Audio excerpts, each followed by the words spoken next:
साथियों, आपने भगवान शिव की पत्नी माता सती की कहानी तो सुनी होगी। जब सती के पिता दक्ष अपने यज्ञ में भगवान शिव का अपमान करते हैं तो उस समय क्रोध और आहत होकर माता सती अग्निकुंड में कूदकर अपनी जान दे देती हैं। इससे पूरे ब्रह्मांड में भय और अशांति का वातावरण फैल जाता है। सती के आत्मदाह से भगवान शिव गहरे शोक और क्रोध में डूब जाते हैं।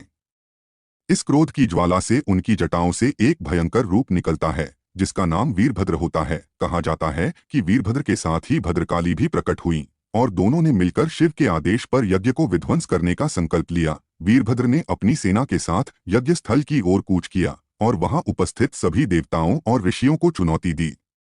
यज्ञ की रक्षा करने और धर्म की मर्यादा बनाए रखने के लिए देवताओं ने भगवान विष्णु का आह्वान किया। विष्णु ने युद्धभूमि में प्रवेश कर वीरभद्र का सामना किया। दोनों ओर से प्रचंड युद्ध हुआ। जब विष्णु ने देखा कि वीरभद्र को रोकना कठिन है, तब उन्होंने अपने सबसे शक्तिशाली अस्त्र सुदर्शन चक्र का प्रयोग किया। सुदर्शन चक्र वह दिव्य शस्त्र था जो असुरों और दैत्यों तक को पल भर में नष्ट कर देता था। पर हैरानी की बात यह हुई कि जब चक्र वीरभद्र की ओर आया तो उन्होंने अपनी प्रचंड शक्ति से उसे पकड़ लिया और देखते ही देखते पूरा चक्र निगल गए। इसे देखकर यज्ञ स्थल पर उपस्थित सभी देवता स्तब्ध रह गए।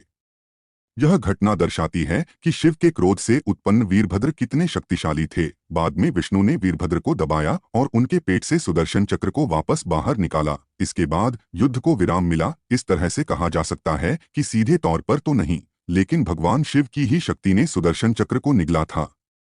इसका प्रमाण स्कंद पुराण, वामन पुराण और अन्य पौराणिक ग्रंथों में मिलता है।